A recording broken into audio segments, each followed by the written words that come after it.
We are recording this on Wednesday, and we have the wild card game still to happen, and then obviously the playoffs coming in. Why are you going to work the playoffs if you feel that the best part of MLS has already come and done? And why should I or Mosse or any of the fans care about what is to come in terms of MLS Cup if, according to you, the best part of MLS has already happened?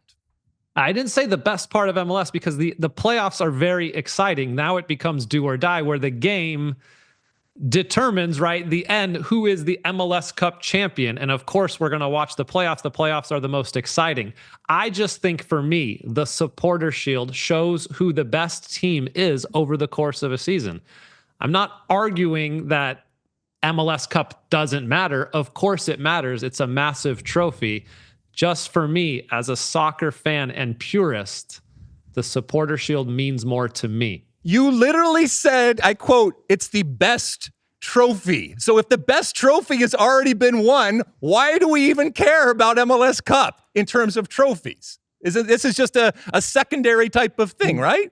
Well, you don't care about the Europa League and who wins that because the Champions League is the only thing that matters? Is that what you're saying too? I'm talking about MLS. You play to win the game, right? So every team is going out there to win another trophy, and we have multiple teams that have chances to win multiple trophies this year. Listen, LAFC's already won the Open Cup. I was in the house for that game. I love the Open Cup also. I love playing for every trophy. I loved every minute of competing for a trophy, and I love watching these guys compete for MLS Cup as well. So just to be clear, you are advocating for people to tune in and watch the MLS Cup playoffs, right? Yeah, everybody still tune in. Even though Inter Miami already took the best trophy, they're going for a really good one still, too. Now, Sacha, Columbus trying to become the first repeat MLS Cup winner since the Galaxy in 2012. They finished with the second most points in the league, which is quite impressive when you consider their exertions in both the CONCACAF Champions Cup and the Leagues Cup, which they won. Some people think Inter Miami are clear-cut favorites. Others put Columbus right there with them. Where do you come down on that? No, I do think that Inter Miami are the clear-cut favorites. I would put them number one, and then I would lump LA Galaxy, LAFC, and Columbus into that second tier. I don't think anyone outside of those four teams is going to win MLS Cup. Those would be the top four that I put my money on. And LAFC, for me, I would even put ahead of Columbus because the way they finished the season, they don't have to face Miami until the final. And I think getting that home field advantage over the LA Galaxy in the Western Conference playoffs proves massive for them.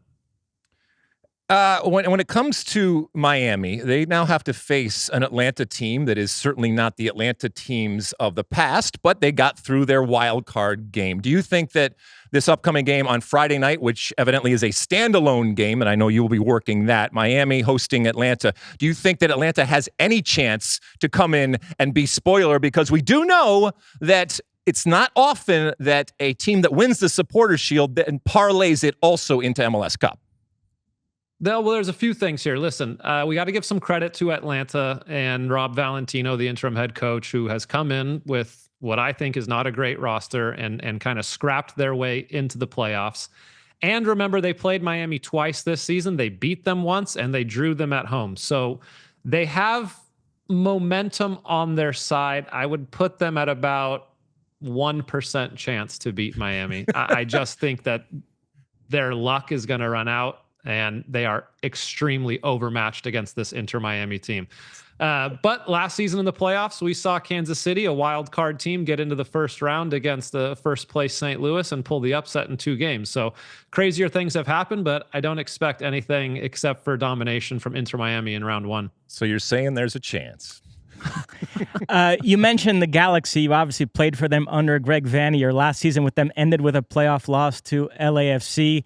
A lot of people wanted Vanney out. I know they coughed up the top seed on decision day, but still a very good regular season for the Galaxy. How impressive you've been with what they've accomplished? I think they were awesome this season because, let's be honest, for the past 5-6 years, Los Angeles had been LAFC's town, and LA Galaxy, I think, just gathered a lot of momentum back this season. They did very well in the offseason to go out and spend big money on Joseph Paintsil and Gabriel Peck, who Peck especially was fantastic this season and really opened things up for a player like Ricky Puig. I think they had a very, very good regular season, and I think they're fortunate that they get Colorado in the first round, who's probably the least informed team in the West right now, who's actually dealing with injuries as well. So good for Galaxy that they're going to get to rebound, but I really wonder if the Western Conference really cost them on decision day, because now if they play El Tráfico in the Western Conference final, it's going to be in downtown LA at LAFC, and that gives them the edge. Before we move on and ask you a little bit about the U.S. men's national team, I want to talk a little bit about where MLS is, and certainly your part relative to Apple and all the good work that you and others are doing in front of the camera and behind the camera. How has that transition been? In I guess open it up a little more generally. How has that transition been for MLS working with Apple, and how have you seen it in the inside? Well, for me, on a personal level, it's been a fun ride this past year and a half to get in with Apple TV and do so much work to try to just continue to grow our sport here in the States and grow our league. I'm a firm and massive believer in Major League Soccer. I always have been. And I've always genuinely just been a number one fan of this league. So to be able to be in front of the camera and trying to promote the league and put out the best product that there is, I think it's been great. Obviously, Lionel Messi helps with that a lot, getting eyeballs on the league and everything that he brings, winning trophies, scoring goals, dazzling moments. I think that's been awesome. I think the league is in a very good place right now. I think we're continuing to grow year in and year out. I'm really excited for another team in California next year, in San Diego FC, that's coming in, and what they can bring to some regional rivalries with Galaxy and LAFC and San Jose. And I just think we're in a really good spot right now heading into, 2026, which is obviously the big pinnacle of U.S. soccer for all of us. You like that clip?